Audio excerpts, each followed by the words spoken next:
이제 말라기의 마지막이자 구약의 마지막인 말라기 4장을 보도록 하겠습니다. 말라기 4장은 매우 짧지만 그 짧은 6절 안에 신약 시대의 시작과 신약 시대의 마지막까지가 다 담겨 있습니다. 이는 마치 말라기 2장에 매번 드리던 동물 제사 대신 단번에 드릴 제물이 되실 예수의 오심과 구속사의 성취 준비가 아른거렸듯이 말라기 3장의 짧은 첫 네 구절 안에 예수의 초림과 예수의 재림과 예수께서 이 땅에 오신 이유와 이스라엘의 회복을 포함한 이 세상 마지막까지의 하나님의 구속 역사가 다 담겨 있었듯이 말라기 4장에서도 예수 이전에 미리 와서 백성들에게 회개를 외치게 될 세례 요한을 보내심과 악인에 대한 심판의 날, 하나님의 자녀의 회복과 구원에 대한 예언의 말씀이 담겨 있습니다. 그리고 말라기 4장의 바로 전인 말라기 3장 후반부터 16절 여호와 앞에 있는 기념책, 17절 나 여호와가 정한 날,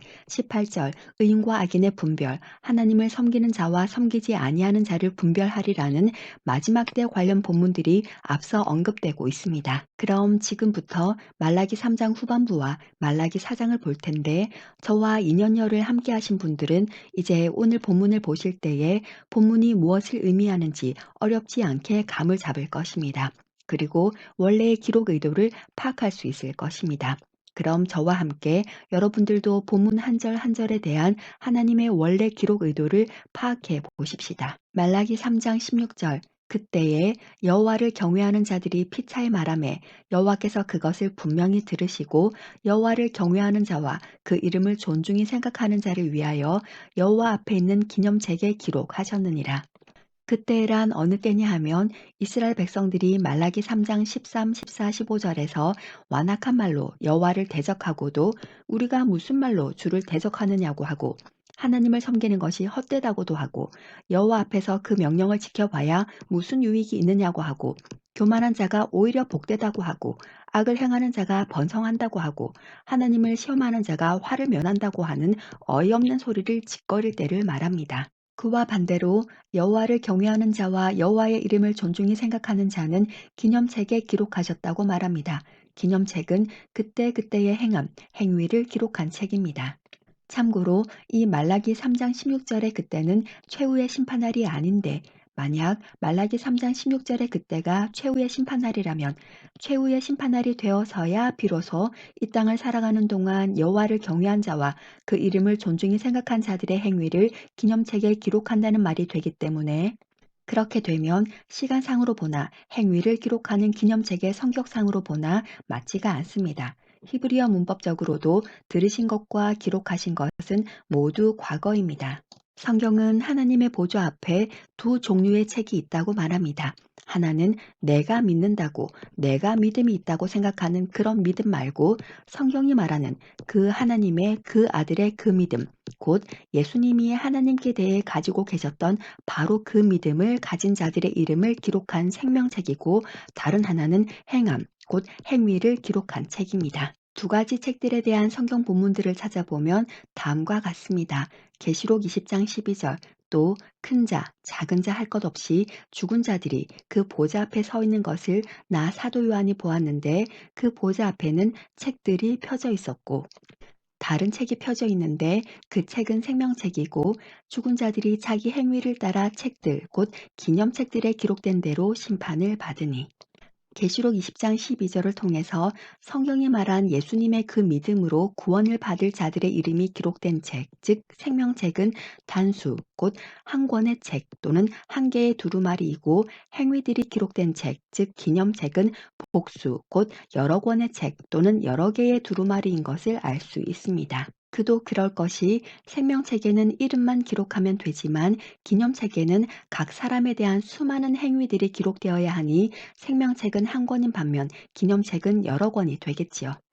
참고로 사도 요한이 생명책을 다른 책이라고 기록한 것으로 보아 사도 요한은 여러 권의 기념책들을 먼저 보았고 그리고는 그 옆에 다른 책, 곧 생명책이 사도 요한의 눈에 들어온 것으로 보입니다. 계속해서 다니엘서 7장 9절로 10절 나 다니엘이 보니 왕의 보좌가 놓이고 옛적부터 항상 계시니가 좌정하셨는데 그가 심판을 베푸시는데 책들이 펴져서 놓여 있더라.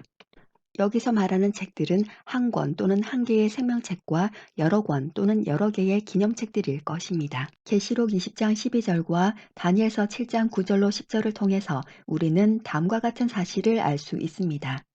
하나님의 보좌 앞에 섰을 때에 1차적으로는 당연히 생명책에 이름이 기록된 자들이 구원을 받는데 거기서 끝나지 아니하고 생명책에 근거하여 구원을 받은 그 사람들은 이 세상을 사는 동안의 행위가 기록된 기념책들에 근거하여 심판을 받게 된다는 사실입니다. 그런데 여기서 말하는 심판이란 구원을 받을지 말지에 대한 심판이 아니라 하나님께서 그 구원받은 자들에 대해서 그들 각각의 행위에 따라 차등을 주시는 심판, 이를테면 상급을 주시는 등의 판단을 하심을 알 수 있습니다. 그도 그럴 것이 계시록 시리즈 설교에서 언급했던 바와 같이 해의 영광도 다르며 달의 영광도 다르며 별의 영광도 다른데 별과 별의 영광이 다르다는 고린도전서 15장 41절 말씀처럼 하나님을 위하여 진리를 지키기 위하여 자신의 삶을 바치고 목숨을 버린 사람들과 예수 믿고 겨우 자신만 구원받은 사람이 받는 영광이 어떻게 같을 수 있겠습니까?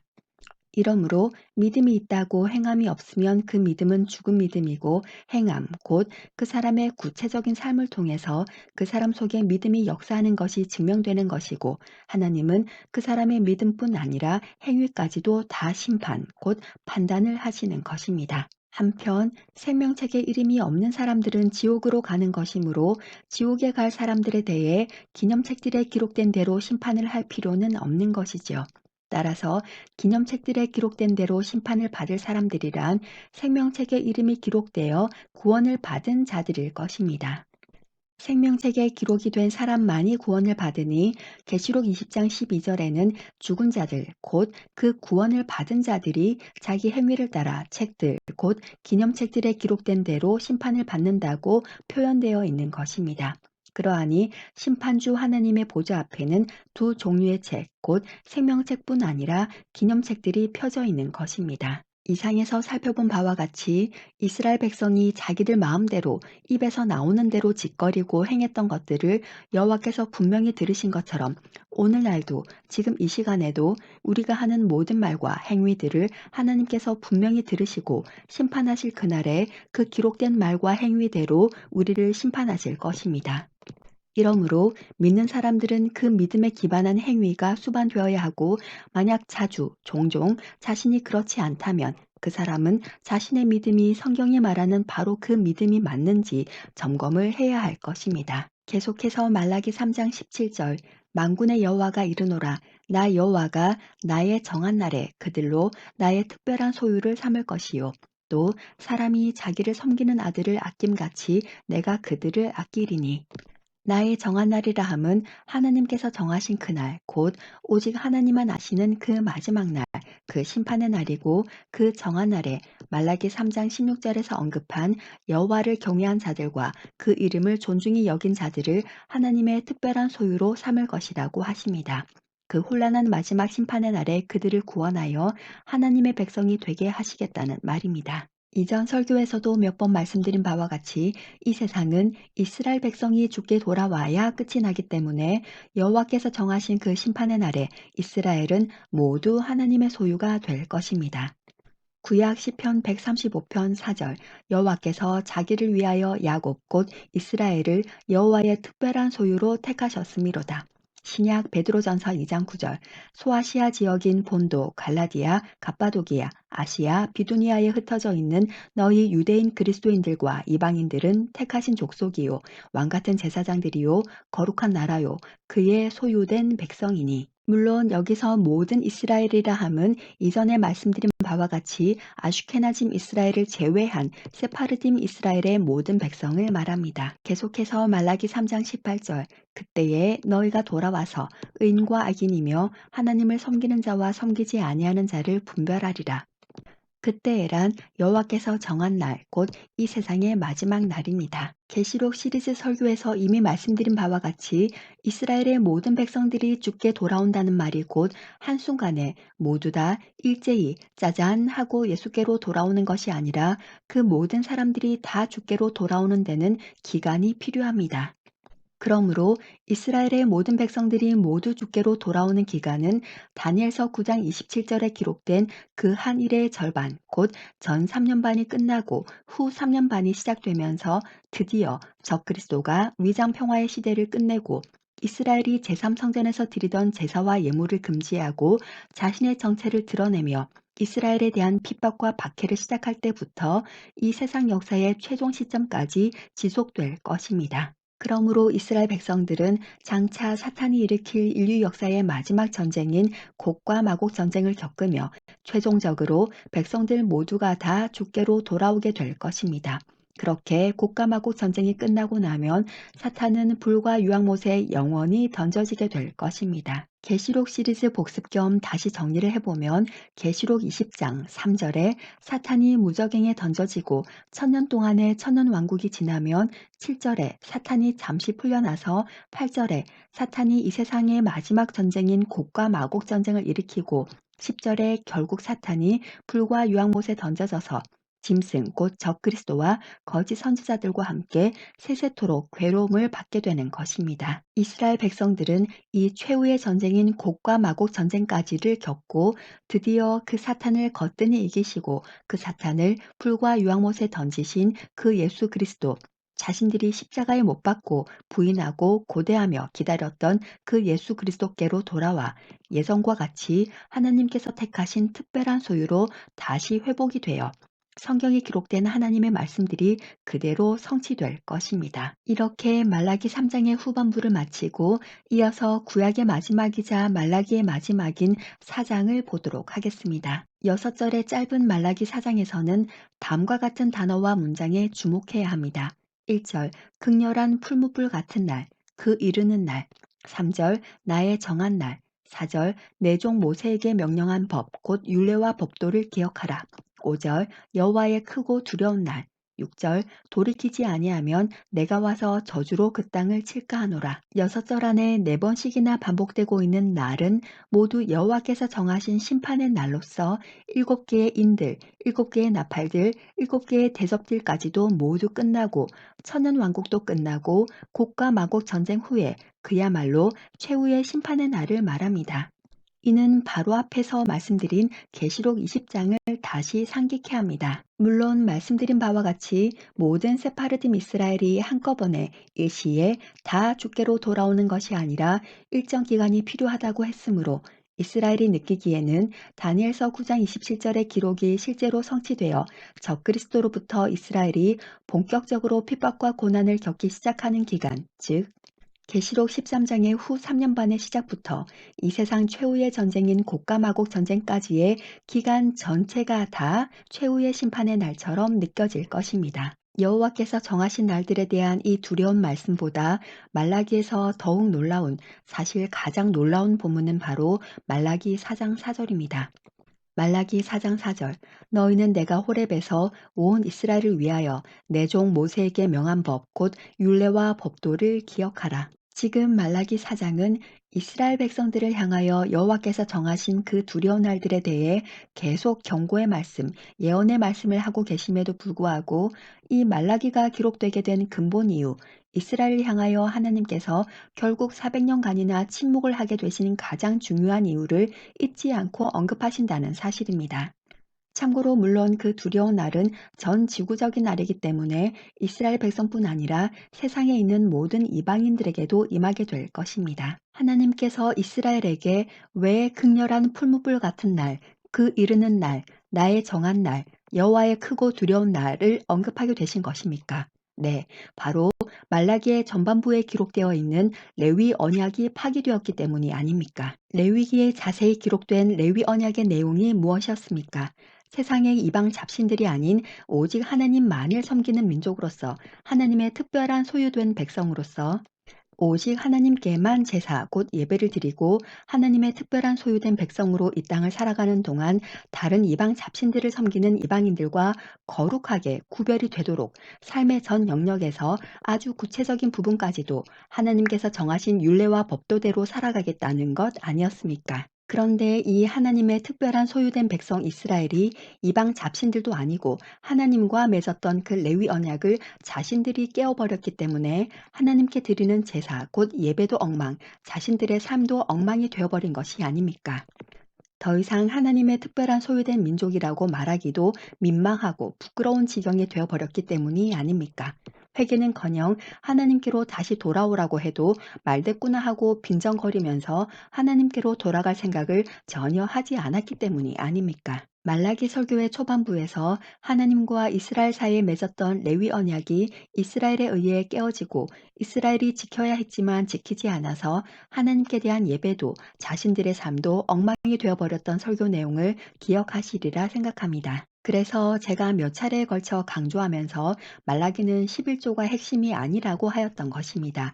11조는 이스라엘이 지켰어야 했던 율례와 규례 중 하나였고 이스라엘은 단지 11조만 안 지킨 것이 아니라 모든 율례와 규례를 다 지키지 않고 있는 완전히 엉망이 된 상태였습니다. 그래서 하나님께서는 이스라엘이 지키지 않았던 여러 율례와 규례를 다 언급할 수는 없고 그 중에 가장 중요한 예배와 관련이 있는 11조를 예로 들어 언급을 하신 것이라고 말라기 설교 시리즈의 초반부에서 말씀을 드렸습니다. 하나님의 특별한 소유된 백성과는 완전히 동떨어진 타락할 대로 타락한 이스라엘과 그런 이스라엘을 통해 그들의 현재 상태를 인지시키고 레위 언약을 신실하게 지키며 하나님만을 예배하는 예전에 특별한 소유된 백성으로 돌아오라는 이런 화돈하고 답답하고 섭섭하고 애절한 하나님의 심정과 특별한 소유로 택하신 이스라엘을 결단코 버리지 않으시고 다시 회복시키시겠다는 구속 계획이 담긴 것이 말라기인데 어떻게 말라기의 주제가 11조가 되겠습니까? 너희들이 내 말을 듣지 않아서 내가 너희들을 이방의 강대국에 끌려가게도 하여서 그곳에서의 고통과 압제를 통해서라도 너희들이 깨닫고 다시 나의 특별한 소유된 백성의 모습으로 돌아오게도 해봤지만 결국은 또 이방 잡신들을 섬기며 잡신들을 섬기는 이방인들과 전혀 하나도 거룩하게 구별된 나의 특별한 소유된 백성으로 살아가지를 않는구나. 내가 이렇게 심판의 날을 경고를 하지만서도 그 심판의 날이 이르기 전에라도 나의 이 경고를 듣고 속히 나에게로 돌이켜서 너희가 호렙산에서 나와 맺은 레위 언약 안에 있는 율례와 법도를 기억해라. 그리고 세례 요한을 미리 보내고 또 구원자 예수 그리스도를 보낼 때에 그 예수를 믿고 나에게로 돌아와라. 그리하면 너희들이 다시 그 옛날에 나의 특별한 소유된 백성이 될 거야. 라고 하시는 것입니다. 이처럼 말라기 4장 4절은 하나님께서 레위 언약을 다시금 상기시키는 것이며 이는 곧 하나님께서 말라기 전체를 통해서 이스라엘에게 궁극적으로 전하고 싶은 말씀인 것입니다.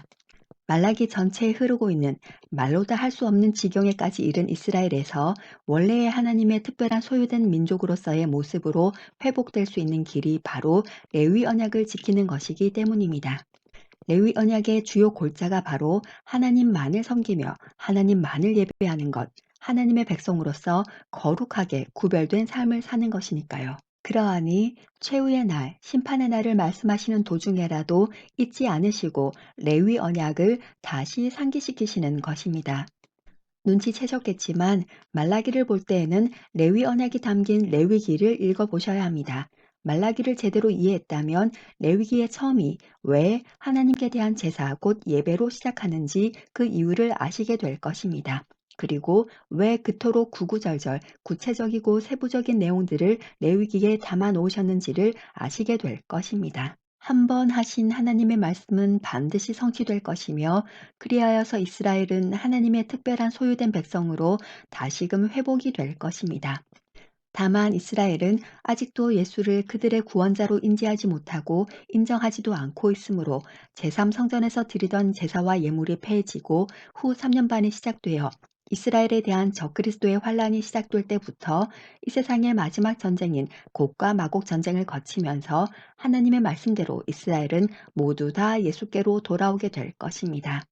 자세한 내용은 올리고스 TV의 재생 목록에 들어가셔서 계시록 휴거 남겨진 이슈들 중 계시록 제5부를 들어보시면 되겠습니다. 이로써 말라기의 파노라마 시리즈가 모두 끝났습니다. 저의 손가락과 팔목 상태가 많이 안 좋아져서 말라기 설교를 끝내기까지 예상보다 훨씬 긴 시간이 걸렸습니다.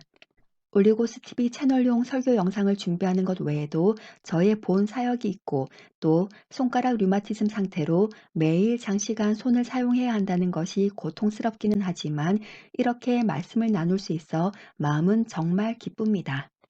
여기까지 올 수 있도록 설교를 들어주신 구독자분들과 하나님께 감사를 드립니다. 지난 2년여 동안 첫째, 창세기의 인간의 타락부터 계시록의 이 세상 역사의 마지막과 구속사까지와 둘째, 예전부터 지금까지 진행되어 오고 있는 교회 및 기독교의 변질의 역사와 셋째, 현재 진행 중인 4차 산업혁명이 이 세상과 우리 믿는 자들에게 끼칠 영향들을 포함한 미래 동향까지를 통전적으로 쭉 설교하였습니다. 제 목소리가 대체적으로 거의 동일한 톤으로 녹음되어 있기 때문에 주무실 때 볼륨을 작게 하여 틀어놓으셔도 갑작스럽게 소리가 커져서 놀라실 일은 없을 것입니다.